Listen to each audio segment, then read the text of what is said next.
Hello guys and welcome back to the Brickvault Senate. Today we'll be looking at a UCS version of the Star Wars The Clone Wars LAAT gunship. Specifically, this model was built and designed by Brickvault. They'll be in the description down below with a link to where you can purchase the instructions for this model. However, you'll need to source the bricks yourself. Today I'll be reviewing with the following metrics. I'll be discussing design, durability, playability, details, minifigures, and longevity. Going forward, I'll be using this metric for all of my reviews and assessments of different sets as I build them.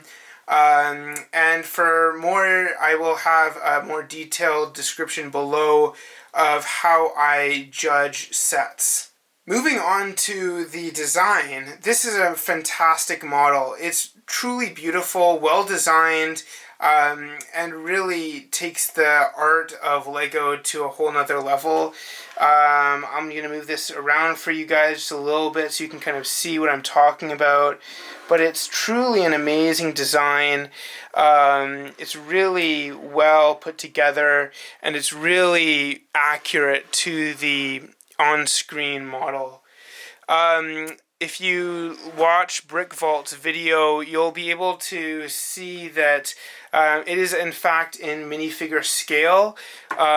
This is what I try to do for almost all of my builds. I try and keep it as close to minifigure scale as possible, and this gunship is truly on point. In terms of design, it really captures all of the little intricacies. As you can see here, here, and here, there's a really cool knitted kind of effect that's really captured well. It's how the original gunship was, how kind of the red dips down a few times. That's how it was as a model, so I really appreciate their inclusion of that here. Furthermore, I appreciate the inclusion of the bubble turrets. I think that's a very cool feature. I just wanted you to keep in mind that I've customized these bubble turrets a little bit to suit my needs a little better. This is actually accurate to a few appearances of the gunship. However, you can also mount them at this mounting bracket right there. I'll be showing you some of the other pieces or parts that come with this set, or come with the instructions at least, for a few other different components that you can add or take off from this gunship. Moving on to durability, overall the model is reasonably durable and reasonably well put together. There are a few notable weak points. Primarily though, the main weak point, I'm going to zoom in here on it, it's a little underlit. Let me try and fix that. But essentially, the right there, that joint where the floor meets the wall, or kind of like the back side of the build, right there is where you'll actually see a bit of bending and a bit of flexing in the model. I've customized it so that the weight is fully bearing on the back wall here and not at all on the floor, and it cants the model forward ever so slightly. I'll show you how I did that a little later on, but essentially it reduces the load on the floor of the model. That happens really because the model has a very far back center of gravity, and you really have to pick it up as close to these wings as possible, which can get a little frustrating at times. The rest of the build is relatively sturdy. The only other part that I would complain about is this back section right here. Not the best, to be honest. Particularly this ball turret I've had some difficulties with, and this kind of whatever you would call that, greebling, or it looks like it's heatsink fins. Those are very delicate as well, and can be disturbed quite easily. And that's it in terms of playability. Next we'll move on to details. As I've noted previously, you have some great detailing at the front. really accurate to the on-screen model. Another amazing detail I'm going to highlight for you now is just the nose design itself. It is incredible. I'm going to get you a close-up there, but look at that design, huh? That design is truly amazing. Some sloped pieces there that I would never think to use. There's a shield piece there from a Ninjago set, I believe. And then look at that, you've got the two 501st pilots up there. It's really an amazing model and really, truly has a fantastic silhouette. It's really well recognized and a fun set to have for sure. In terms of minifigures, this set definitely does not come with any. Of course, you're buying most of the stuff separately, so it would stand to reason that any minifigures you would expect to include in this as a play set or whatever sort of display model you would like would need to be purchased separately. I personally chose two 501st pilot minifigures, pilot clones to be specific, of course. And as of the time of this recording, the 501st Battle Pack, or however you want to describe it, has yet to be released. But I do have one 501st Trooper here, and he sits in there very well.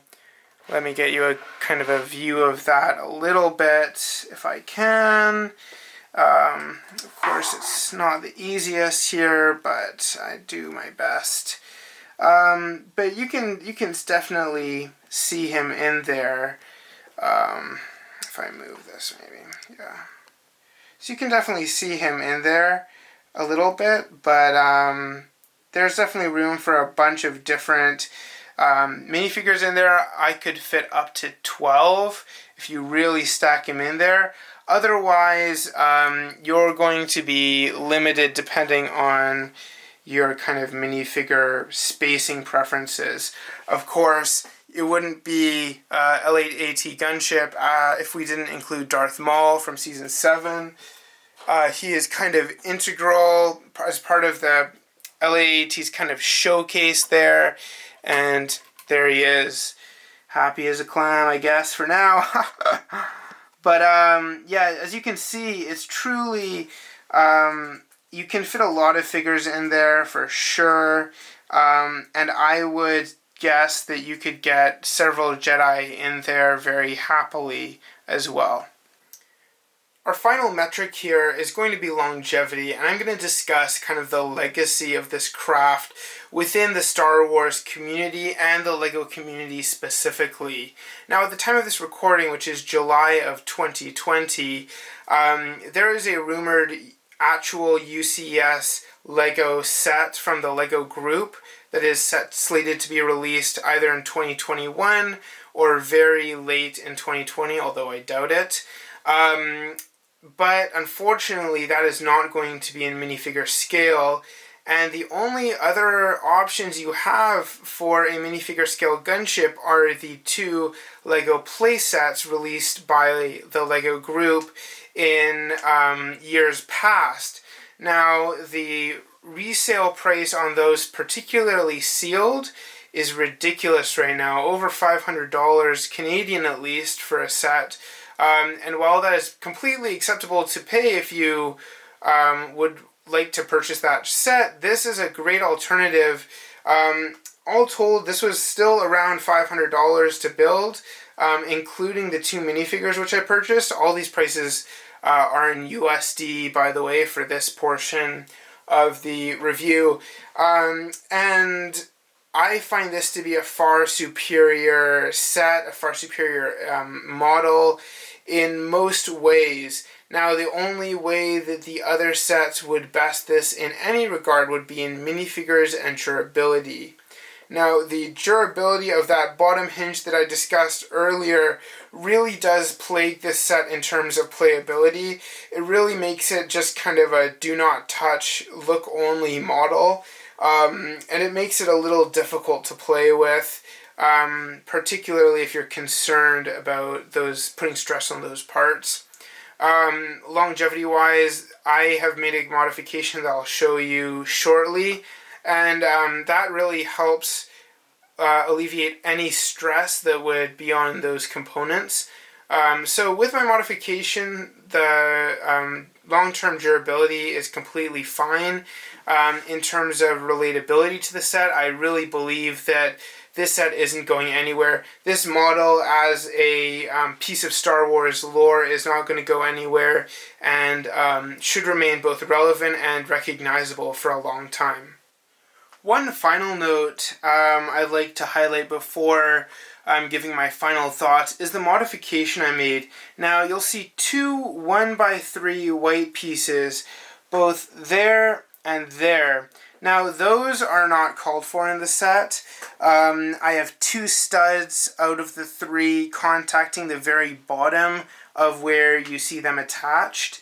And that I found, so now the 1x3s are holding the entire weight of the back half of the craft. I've had no issues with these pieces popping off, and what the result of that is that this back panel, I'm going to zoom out a little bit here, but this entire back panel now is supported by those pieces. And now here's a really just a great photo of the back here, but you can clearly see how these parts really support the craft, and otherwise this would really be on the ground. Now one final feature I wanted to point out while we're back here is this does open up to allow for exiting troops. Kind of cool. It does fit a minifigure all the way inside, all the way out, all the way down. Pretty dang cool if you ask me. That was just a final note I wanted to share. And how I've kind of fixed the only real durability issue with this model. Now I'm going to give my final thoughts on this set. I've put it on a custom stand I've made for it. I'm going to be having a full video about my Lego stands a little later on, after I review a few of my custom builds here. But this set is truly amazing, truly worth it. No question in my mind, this is one of the best choices. If you were to make a custom model yourself, this would be the one to do. The durability issues come with the territory, you know. You get a truly elevated level of building and detail compared to the play sets. And keeping it in minifigure scale while obtaining that level of detail is very difficult. And the designers did a great job building this and selecting different pieces. One final note I'll discuss before wrapping up is that this model is not meant to be a play set. It was never intended to be played with at all. And as a model, I would score it definitely a 10 out of 10. The detail is impeccable and the building techniques are fantastic. Truly a pleasure to build. There's nothing really truly repetitive, and all the part selections are made pretty well. As a playset, I would give it a 7 out of 10.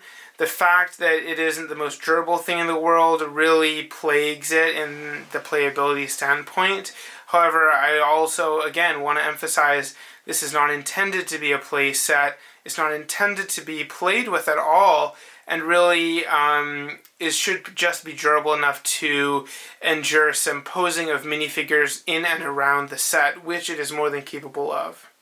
So this is going to be it from me.